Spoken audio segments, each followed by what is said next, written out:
Hello everyone and welcome to International Women in Engineering Day here at the Department of Engineering Science at the University of Oxford. My name's Livy McGowan and I'm the Access and Alumni Officer here, and I'll be kind of helping read out all your questions, and I'll be introducing our speaker in a few minutes. So today we're going to be hearing from Dr. Sarah Sparrow about some part of engineering that she finds interesting, and then we'll be asking her some of the questions that you may have pre-submitted, or if you have any questions that you think of whilst you're in this, please put them into the live Q&A function that should be at the side of your screen, and we'll be able to see them and we'll read them out in a bit later on in this session. Whilst you've been waiting, I've been hopefully filling in, going here and telling us what words you'd use to describe engineering. So I can see that a lot of people are saying building and mathematical. Yes, definitely. That's what most people think is engineering, and maths definitely provides a lot of engineering. Construction, creative design, yes, all different types of engineering. Biomedical, that is one type. So yeah. Brilliant. Hopefully we'll be able to show you what kind of things Sarah does on a day-to-day basis. So here's Sarah. We're going to I'll introduce you now, and yeah, this should be, and then she'll get going and give you a presentation, something that she finds interesting. Just before we start, as a small thing, this session will be recorded. But it will only record the stuff on the screen that you can see and hear. It will not be able to record you at all, but anything that you submit as a question will be recorded. And without further ado, Sarah, hello and welcome. Hello, Livy. Thank you very much for the introduction. Shall I start sharing my screen? Yes, please. And I will put it up online for you. Okay.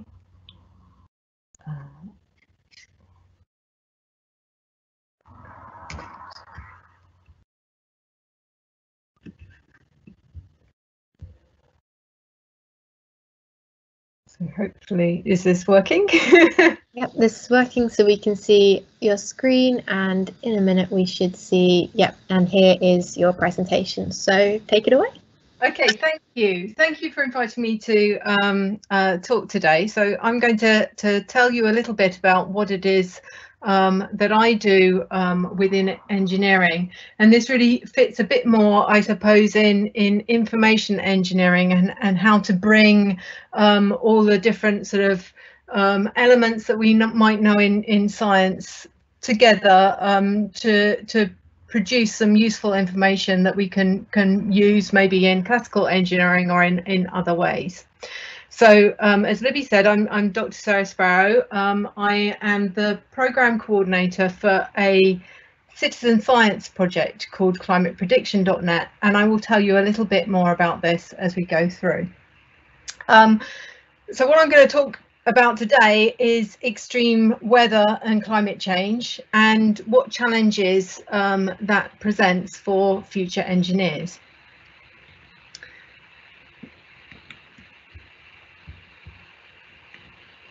So I thought I'd start off by talking a little bit about before the COVID crisis hit, about some other sort of extreme weather events that happened earlier this year, and one of the most notable was the sort of floods in Shropshire back in January, and they caused quite a lot of devastation, as you can see from these images. You've got quite a large extent of kind of flooded area throughout the cities, and in the middle picture you can see this blue line of flood defences that were put in place in order to try and hold the flood waters back. You can see, unfortunately, in the right picture that this didn't really work, and actually these flood defences were breached, and that caused sort of further flooding in the town. Another extreme weather event that happened sort of earlier this year were the wildfires in Australia. And this obviously caused quite a lot of attention in the media, quite a lot of devastation in Australia. And there's lots of elements where engineering comes into this, as in how we go about sort of fighting these fires. You've also got all the dust smoke plumes that you can see in the middle image resulting from these fires, and these can cause problems for public health and people's breathing, and we may need to sort of design some medical interventions in order to try and help people in these situations. So when we talk about different types of extreme weather, we're talking about things that I show here along the top row. So this is things like heat waves, droughts, floods, windstorms and wildfires. However, each of these things on their own is not actually necessarily that devastating. The thing that causes the problems to humans and society is the way that they impact upon us, and that's generally summarized by the aspects in the bottom row of this. So we have they can impact on public health, so they can make things like sort of heat stress on people, diseases from mosquitoes, allergens, air quality from smoke from the wildfires. You can have impacts on large-scale infrastructure. So in this picture here, you can see a picture where railway tracks have buckled in the heat during a heat wave event, and this obviously caused quite a lot of disruption for kind of commuting and transport over the time. And when we're talking about infrastructure, we're talking about how your energy, your power is delivered to you, the transport on the road and the rail networks, your communication with each other, different buildings, all these sort of large scale processes that we have in place. Then we've got plants and animals, so that's sort of moving on to agriculture, so how plants sort of grow, how they'll be impacted by too much water, too little water, too much heat, and that has implications for food security for people in future, and the variety of plants that we might be able to grow in future. Then another way in which extreme weather can impact on our lives is through economics. It can cause disruption to businesses and insurance. And also, sort of finally, if we're getting too many of these extreme weather events in the places that we live, then it may well affect where we want to live in future. So part of the work that I do is on a project called World Weather Attribution, and I'm not expecting you to have perhaps take in all the information from all these individual pictures on this slide, but it's supposed to give you an idea of all the different types of extreme weather events that we've looked at. And the way that we do this is we're really trying to provide answers in real time while the event or shortly after the event has happened about the role of human activity, so climate change, in that particular extreme weather event. And this is in order that we can help the communities and their governments adapt and work out how to prepare for future events. If these things are likely to become more you see them more often in future. So how can we tell how much climate change is affecting extreme weather? So to tell you a little bit more about how we do this, I thought I'd start off with a very simplified representation of the weather, and I'm going to mimic it by rolling 2 dice. And let's say that if we get a small number, we get cold weather, and if we get a high number, then we've got warm weather. So with a computer, I've rolled 2 dice 10,000 times and recorded in this histogram the number of times that I rolled each number. And so I expect, as many of you already know from your math lessons, that when you're rolling 2 dice, the most likely number that you are to roll is a 7. If we then think about what an extreme weather event might be in this representation, we might say, okay, extreme weather, if we're talking in terms of heat, maybe when we get a temperature over 30 degrees occurring. So let's think of that in our system as each time we've rolled a number that is higher than 10 on our dice. So that's in this sort of dark blue shaded region. And we can count up the number of times that we roll of the 10,000 that we've rolled a value more than 10. And in that case, this is 1,702. When we think about what climate change is doing to this, we can represent that by, say, adding an extra 1 each time to the number that we've rolled on our dice. And this has the effect of shifting the histogram further to higher numbers. And we can say that maybe this represents a world where we've got more sort of 1 degree of extra warming than we see in the current day globally. And if we repeat the exercise and we say, okay, we're interested in the number of times that we've got more than 10, we can see that the number's actually increasing quite dramatically. And we can repeat this again to represent an even warmer world with 2 degrees. And again, by counting this, we get even more numbers of cases where we've got over we've got over 10 on the dice.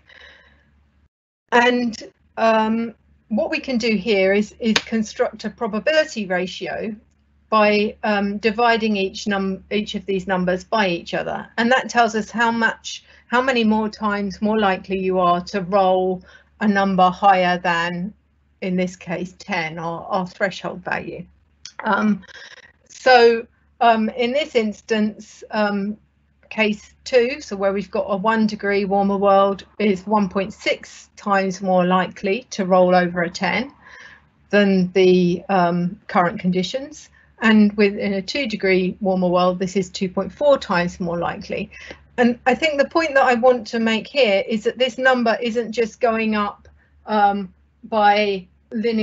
by the same amount that you're actually adding to your distribution of your histogram, your dice rolls, in order to make the different representations of warmer worlds. It's actually going up quite dramatically more than that, and that's because it's represented by this amount that is higher than 10.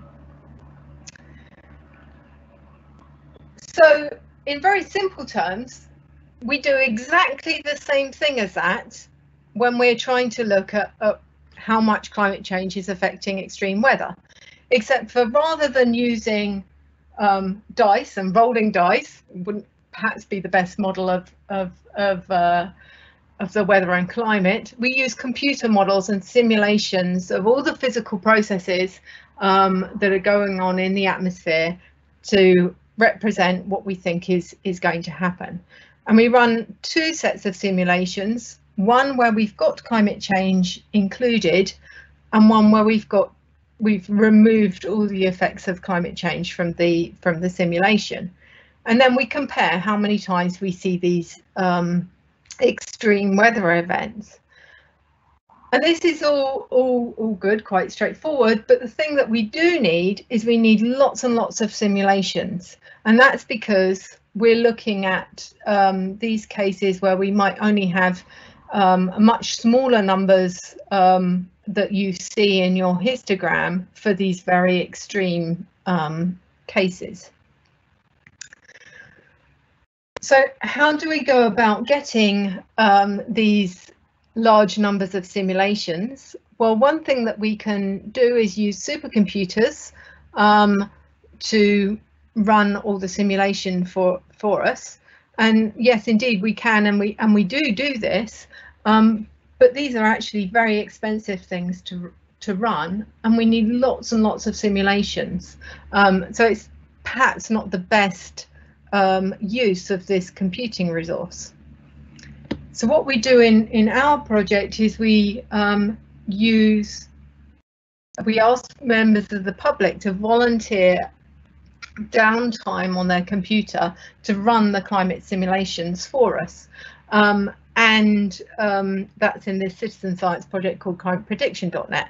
And any one of you could actually sign up to the project and donate time on your computer to run simulations for us. Now, in the figure here, each of the yellow dots is actually a member of the public who is running climate models for us and where they're located in the world. And we actually have a representation on all of the continents of the world. There is, although you probably can't see it very well, a yellow dot on the edge on the Antarctic Peninsula, where somebody signed a computer up in the British Antarctic Survey to run simulations for us. And the main white dots here are places in the world where we kind of collaborate strongly with other scientists. So let's sort of bring this back a bit more to engineering, and how does all of this relate to engineering? And really, when we start to think of climate change and extreme weather, this is really generating lots of problems that need to be solved by engineers of the future. So if we think of heavy rainfall, this is a major hazard in many countries, and can lead to landslides and floods and lots of other impacts with sort of diseases and other things. So here's a picture of Bangladesh. Now 80% of the land in Bangladesh lies on a floodplain, and you've got several major rivers that are draining through the country. And every year you're also subject to very intense rainfall with the monsoons. So they have a really bad problem around how they're going to combat flooding. And if flooding becomes more likely to happen in the future, how are they going to cope with this? But this isn't just a problem for places like Bangladesh. Flooding is also one of the major climate change impacts that we expect to see in the UK. And as the population increases, so we've got more people around, we're going to need to build houses on floodplains so that people have somewhere to live. So engineers of the future will need to design flood-proof housing. And then once they've done that, they'll also have to think about how they design cities to be resilient, how they can keep the roads and the rail network and the communication system and the power system actually working and functioning within these cities. And often it's those large infrastructure that actually need to be in place and are effective to help cope with the immediate impacts of the extreme weather event that's happened in the first place. And also we're going to need to use information engineering, like I do, to develop reliable early warning systems of these particular events occurring. Another one is drought, and here we've got a picture of the Victoria Falls, which rather dramatically dried up not so long ago. And drought is obviously another major hazard in many countries, causing water shortages and crop failures, as well as ground subsidence. So problems with the building that are built on the land. And engineers in the future will need to then help design irrigation systems and clean water systems to help kind of us adapt to living under drought conditions, and also make sure that, again, all these large buildings, roads, power are resilient to any ground movements or things that might be happening. And my last example here is on wildfires, and these also represent a significant risk, and this is as much to developed countries as developing countries. And to help us adapt to fires, engineers of the future will need to make sure that they design their electrical systems well, and this is to minimize the chance that a fire might be started through a fault in the electricity network. They've also got to develop maybe protective equipment and fire control systems, and again, maybe use information engineering for early warning. Now, I could go on and on with many different cases of extreme weather events, and again, how engineering is really the thing that will be seeing our way past and through out of the effects of climate change.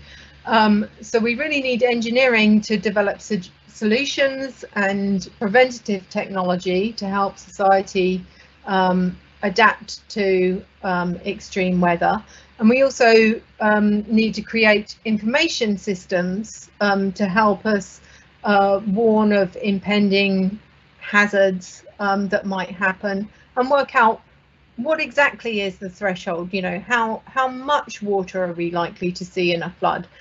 You know, what does the flood defences need to withstand?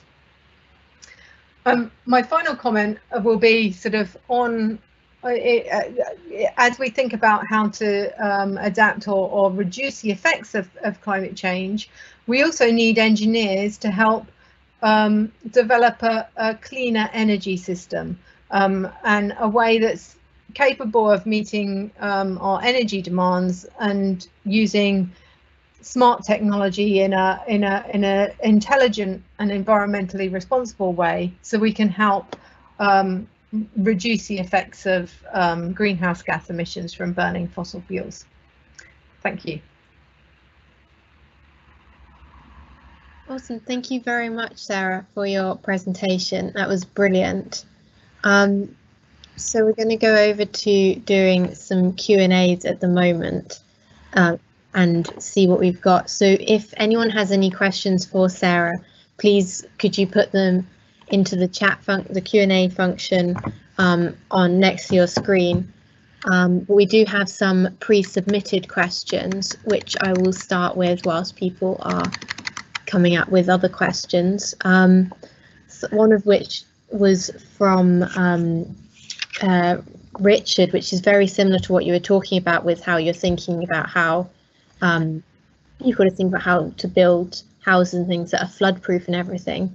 Richard asks, thinking about things like Grenfell Tower, is there anything else that you do to ensure that what you design is safe and future proof? Like, how do you actually start approaching that problem?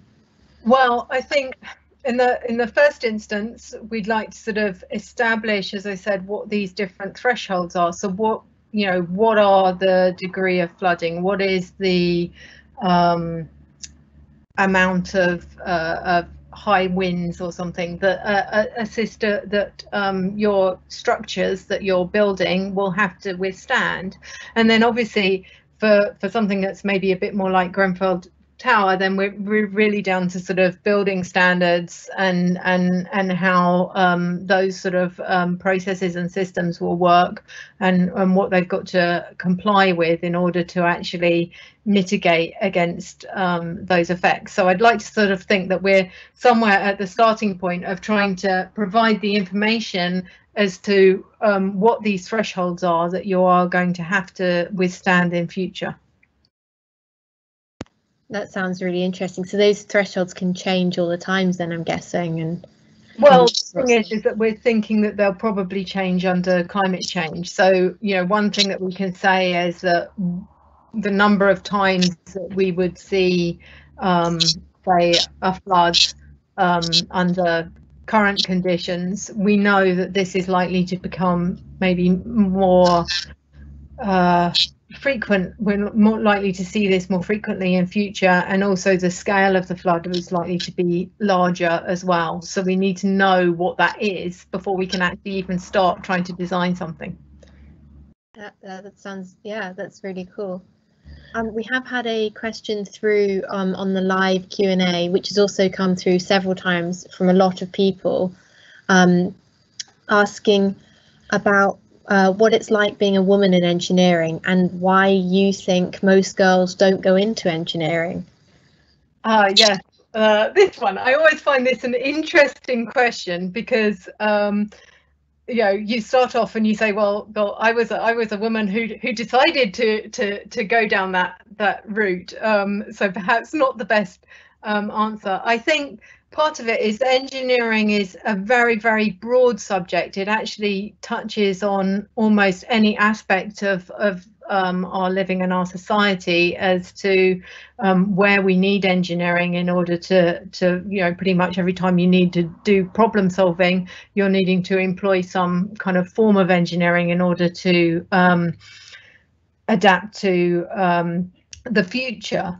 And so what we I think for women in this subject, or you know, perhaps it's very hard to convey the breadth of engineering, and you know, perhaps some of the more traditional sort of the route in, I think, is generally through physics and maths, and you know, perhaps, you know, when you start thinking about this and the way that it's taught at school, or the things that you learn about, you perhaps don't understand or don't know the sort of breadth of the subject as much.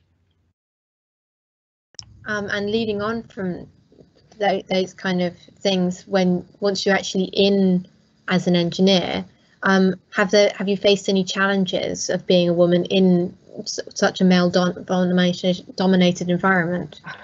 To be honest, not really. I think once you get to a certain level, you know, people show some respect. I did have some interesting experiences when we went to Bangladesh, actually, to run a workshop where the society was perhaps slightly different, where they, you know, it was quite clear that they perhaps wanted the information conveyed to them by a male member of the group rather than a female member of the group. But you know, I think in general, in most sort of professional circumstances, I can honestly say I haven't really faced any detrimental effects through being a woman in engineering. Which is brilliant. I mean, if people are worried about that, that's actually a really good thing that you've been here, done that, and say that actually you don't really experience it that often. We've got another question. I've got a question about some of the things you were talking about earlier. About, do you have any ideas about how you'll make houses flood-proof, like going forwards with new houses? So I mean, I think there's simple things you can do, which is about making maybe the sort of garage and parking areas, or things where you're not really living in your house on the ground floor, and then sort of building up so that your kind of major living spaces are kind of on the first or even higher floors than that. So that's a sort of simple starting point, but you know, it's work in progress as to yeah, and I guess it's always going to change with the new technology that's coming out and everything. So just going to one of the pre-submitted questions, quite a few people said just wanted to know what it's like to be an engineer, and what do you do on a day-to-day basis? Well, for me, I guess it's the main thing I'm doing is sort of sitting in front of a computer, but also sort of dealing with problem solving most of the time, trying to create whether that's via a computer program, whether that's just through a thought process or design something. It's quite a creative experience as to how to actually generate solutions to the different problems that crop up. Okay, so that's quite interesting. So it's not just the science and the solving problems, but actually creatively trying to use. Yeah, I mean, quite often you can maybe solve a particular problem in many different ways, and it's your sort of you have some creative elements in how you decide which is the best solution that you want to sort of take forward. Oh, awesome. So in that, and that's what you do as a day-to-day engineer. Why did you decide to become an engineer? Was it a goal from an early age, or was there something that kind of led you to this? Well, I guess from when I was young, I was always interested in kind of science and maths, and even when I was very little, I suppose just sort of creating and constructing things out of cardboard or Lego blocks or whatever, and so I was always drawn to that subject. For me personally, I actually had a bit of a crisis when I came to A-levels, because I'm also very keen on music, and I was seriously considering whether or not to do that, pursue that as a professional career. But I decided in the end that it was much easier to perhaps to keep music as a hobby than it would be to keep the sort of science engineering as a hobby, and that it would be there are other elements where you think, well, you're interacting with people during the daytime, whereas perhaps if you're a musician, you're kind of working when everybody else is socializing. But that was my personal circumstances. That's fair enough. And that sounds pretty cool as well, that you're able to do both, and it shows how creative you are as a person, that those are your two interests and how they actually kind of grow to make you. Someone on the live Q&A has asked, did you initially know that do you find yourself using skills from engineering in your everyday life? So have you actually brought that passion for engineering into your life? All the time. I mean, that you come to do anything, and you're presented with anything. You're going to maybe do something in the garden of sort of put in a new flower bed or something, and you find that you're using your engineering skills in order to how you're actually going to go and do this and decide to do that. It's sort of very much in the way that you organize yourself. I would say that part of engineering as well is about project managing and being very organized over what it is, and prioritizing your different tasks that you've got to do, and that's something that we all have to do day to day. So you really enjoy engineering then, and that's Yes. just something that's really good. That's great. So is climate change your main area of work? And if so, why did you choose to go into that area? Yeah, so climate change is my main area. I guess when I was I knew it was going to be one of the major problems that we're going to face us that we were going to face, society was going to face in the future, and I was very interested in how we can do something practically to help resolve the issues that come up from that. So that's what's inspired you for it.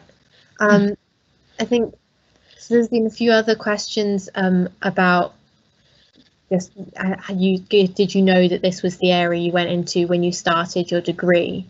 So when I started my degree, actually, I didn't do an engineering degree. I did actually a half physics, half chemistry degree, and that was at the time I was unsure which of those two subjects I like best, but both of them sort of feed into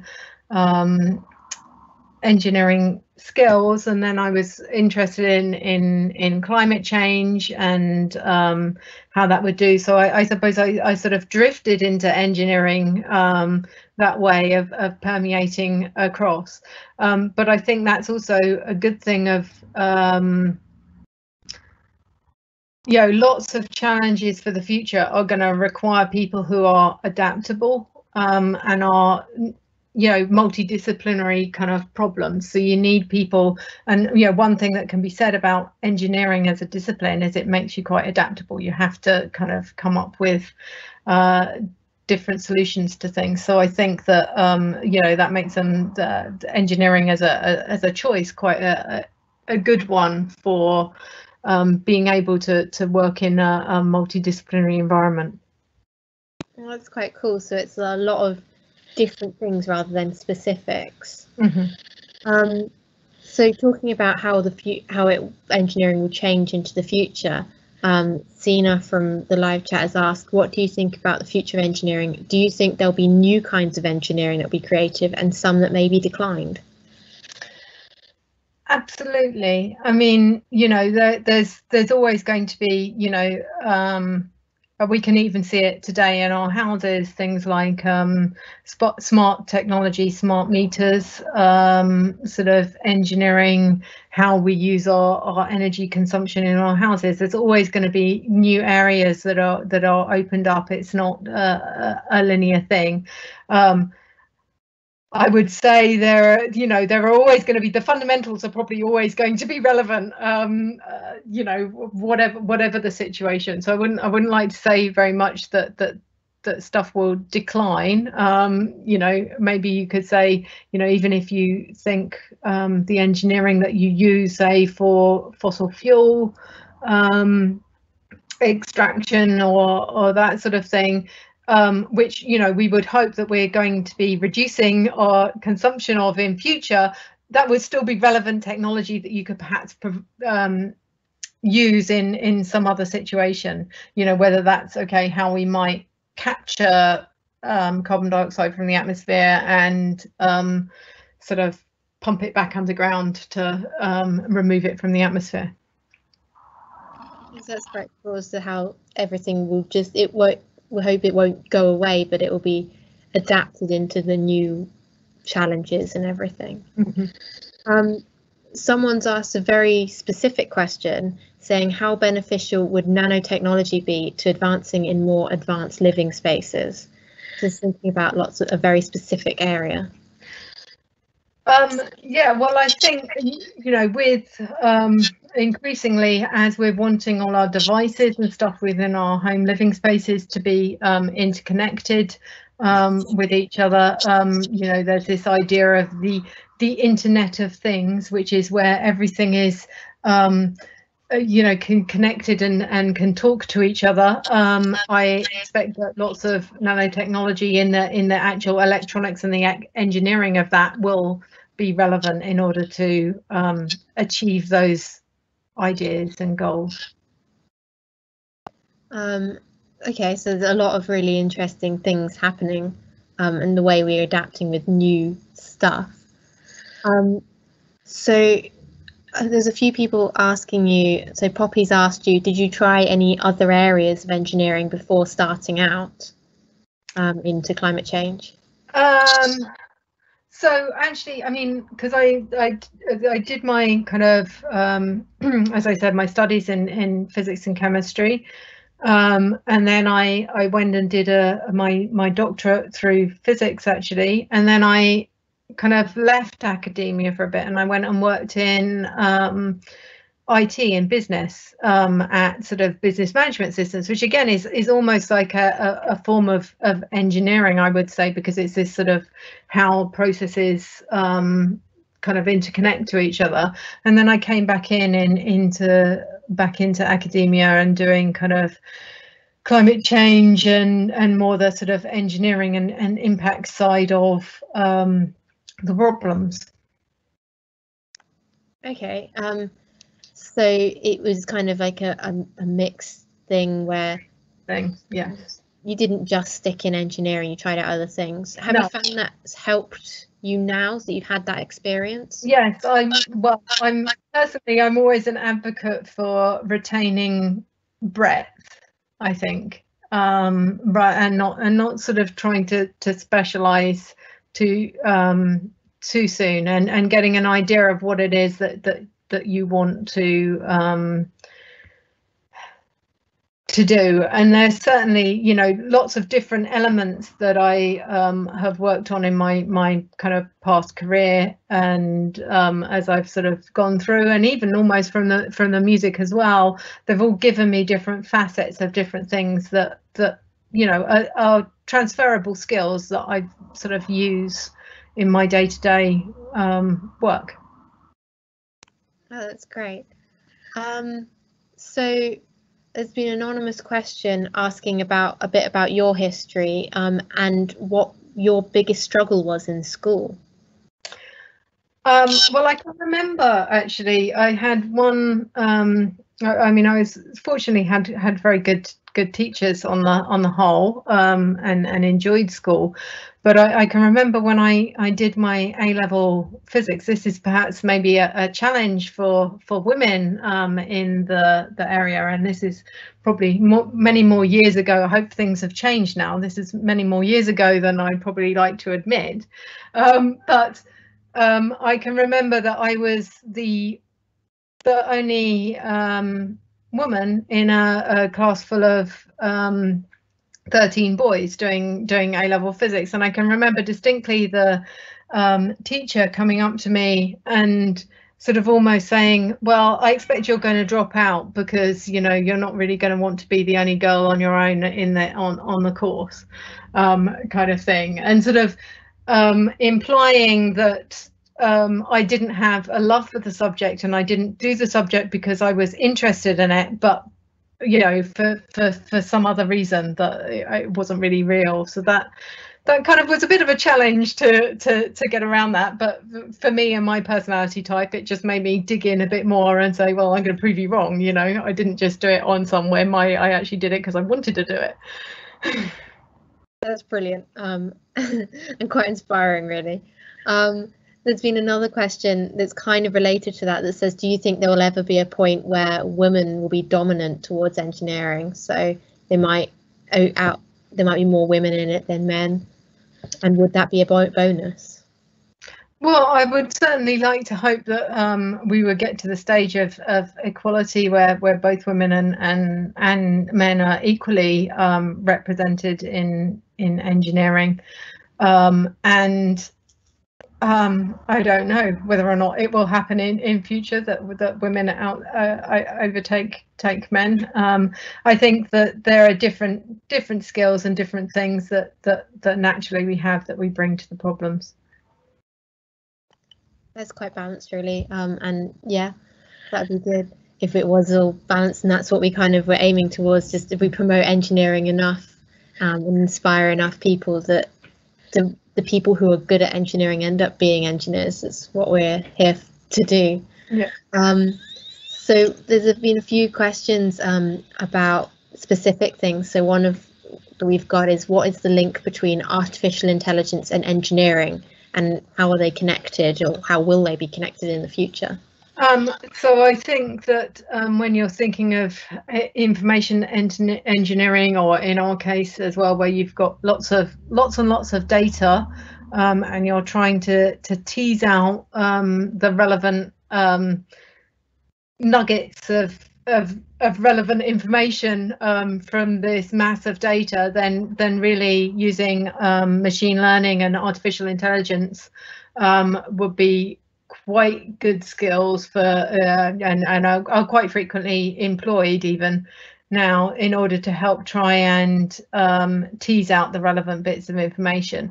I mean, I think the thing is that at the moment, as it's a sort of a growth area in terms of artificial intelligence, that actually mostly we try and verify those results that we might come out start from using artificial intelligence in order to with something that we already know about, so that we know we develop our own confidence that the systems are actually telling us true things that we know about before we then try and employ them in situations where we perhaps don't know the answer yet. Yeah, so it's going to be a future where possibly machines are going to be more intelligent than we are, in the sense of research. Yeah. Another specific question that we've had asked is there any way that the ozone layer healing could be sped up by scientists? Well, there's always sorts of actually the ozone layer healing is going quite well. It's kind of nearly kind of back to levels, and this is an area where is a sort of, if you like, one of the success stories where actually sort of science informed policy, and there was sort of government action, and it actually managed to stop the destruction that was happening to the ozone hole.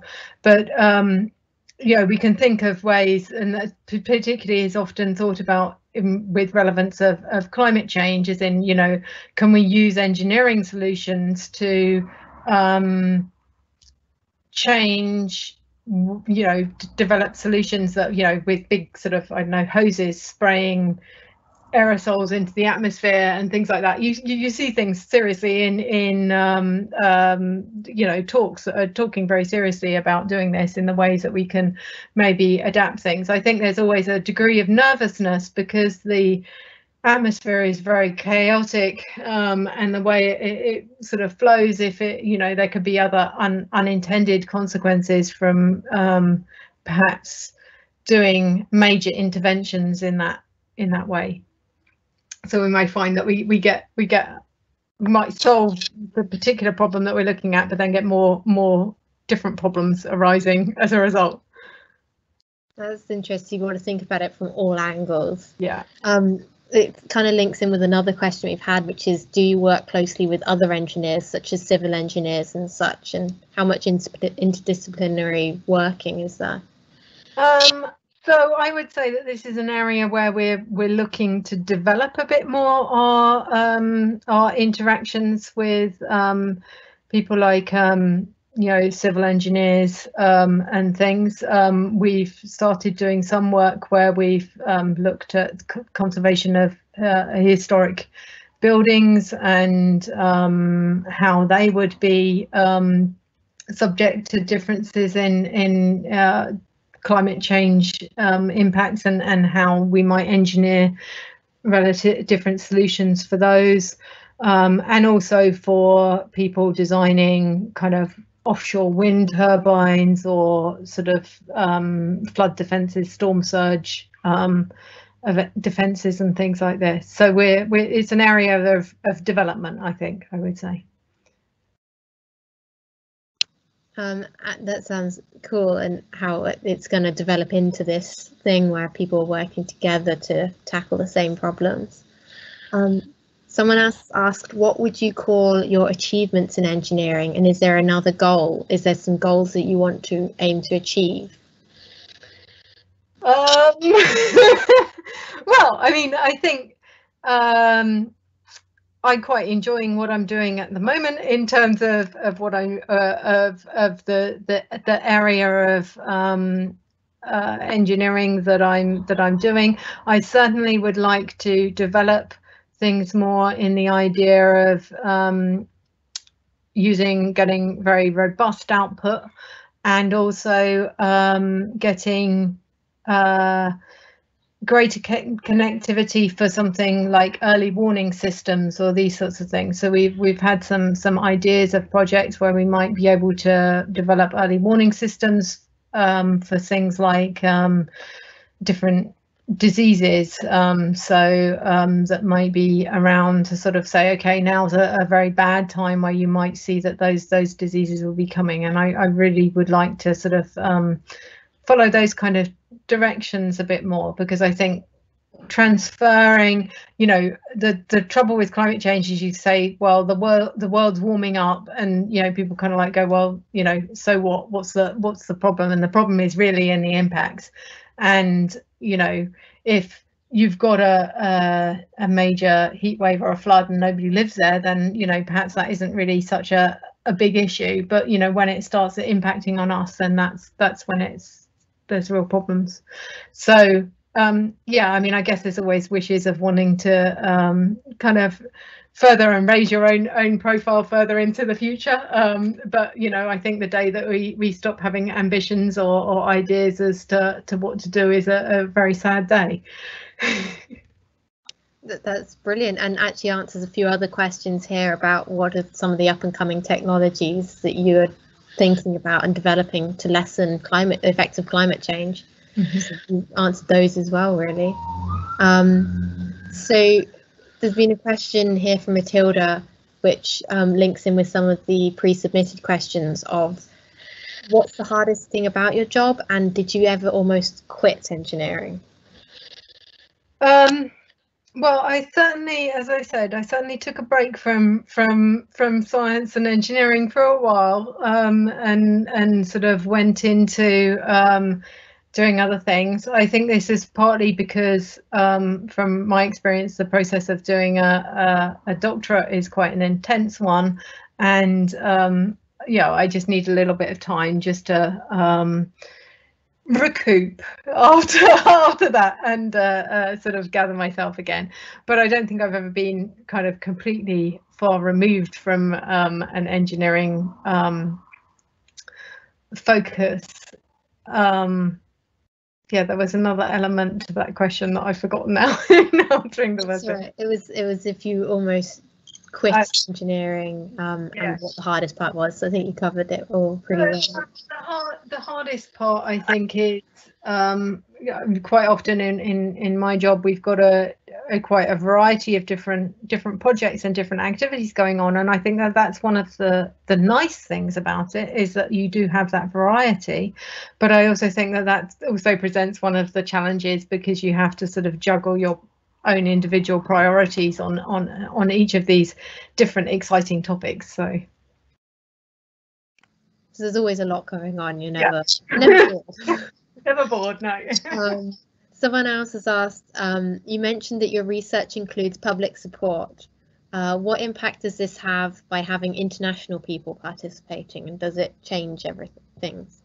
Yeah, well, I mean, I think as opposed to some other sort of citizen science projects, ours is relatively passive in terms of we're just asking people to donate computing time. I think including international people is always good, because quite often, you know, if I'm somebody who's lived in the UK all my life, if I'm talking to somebody in Bangladesh or somebody in Brazil, you know, I don't know what the sort of conditions, what the system, what the constraints are within those individual countries, and, you know, being able to interact with those different people then can give us valuable insights. You know, assumptions of things that we think would work and work well in the UK may not work very well in these other places.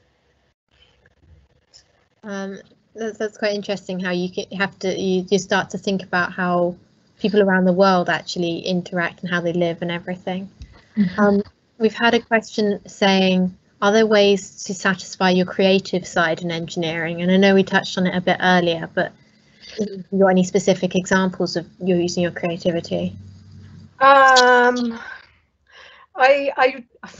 not sure off the top of my head, but I mean, I think that it's you can have the kind of, I guess, directly creative if you're really trying to design something, and you're trying to design something with the idea of, you know, that's useful and nice for the person who's going to be using it. So with this sort of using the lingo design thinking, so you're putting yourself in the person who's actually going to be using it idea, and therefore you're coming up with your solutions very much with them in mind, and that can be quite a fun exercise. You know, you can do sort of role plays of thinking, you know, who this fictitious person is, and sort of create them up to understand, you know, how they may interact with the things that you're designing. But also, I think there's creativity even in, you know, you're dealing with, say, something that sounds fairly mundane, a piece of computer code, and you're trying to make it do a certain something that you want it to do, and you have to be actually quite creative sometimes in order to actually get it to do what it is that you want it to do. There's lots of areas to explore your creativity. So we've got a couple more final questions in the last 5 minutes. One is, have you ever been, well, who was your inspiration in engineering? Did you have one when you were kind of going through everything? I don't know really that I particularly had what I would call an idol in engineering. I certainly had very many scientists and engineers who I respected. My father was an engineer, so maybe he was my greatest kind of insight or idea into what engineering is. So yeah. Yeah, it's quite a nice role model to have. And then finally, how does it feel now being a role model for other people? And do you have any advice for people watching or anything about if they wanted to go into engineering? So I find it hard to think of myself as a role model. I think it's quite nice if I'm described as that. I think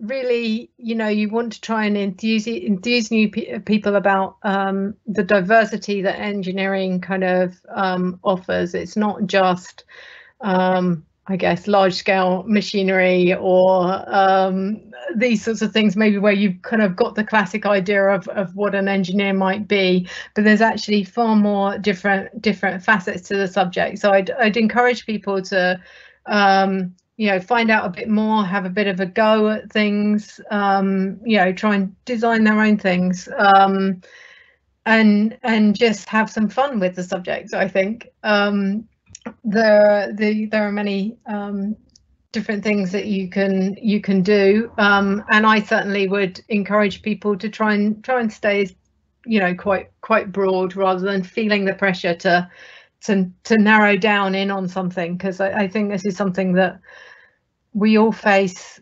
when we're coming out of school, or, you know, deciding what A levels, what degree subjects and things to do. And really, if we know that there's an area, you know, we can be more flexible than we think we can, and you know, to remember that we can encourage ourselves with our diverse interests. So I'd encourage people to keep kind of a range of things going.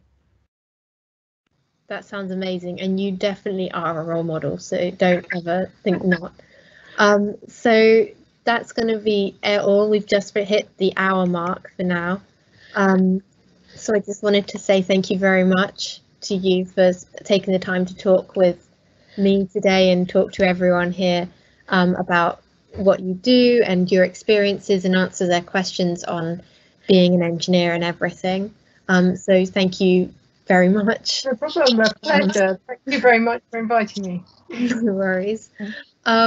So we are, sorry, I've just lost my train of thought. So thank you as well to everyone attending here today, and I hope that we've inspired you to think of another possibility, and, as Sarah says, another thing to keep your options open with and explore outside of this. Today, it's all been about introducing you to engineering today, and I hope you join me in thanking Sarah for all her time, because she's been brilliant at answering all your questions wonderfully. So we have a couple of, if you want to go and see any other posters, any other profiles of some of our female engineers here at the moment, we've got a few of them highlighted in on our website at the moment. If you go to that website, you can have a look and see what kind of things our other engineers are getting up to, because, as Sarah was saying, engineering covers such a wide range of topics. So I really recommend you go and check those out. If you've got any other questions that you want answered or just want to say anything, please feel free to email them through to me and I can pass them on to Sarah if they're questions for Sarah, or I can answer them directly. But we'll also send out a summary of all the questions answered, not just by Sarah today, but also by the other speakers happening throughout the day. And we should also hopefully be able to share with you a recording for this session. But feedback and all the information will come out later on today via my email address. And so just hit reply on that email address if there's any other questions that you'd like answered. So yeah, thank you very much for joining us today, and have a good rest of the day.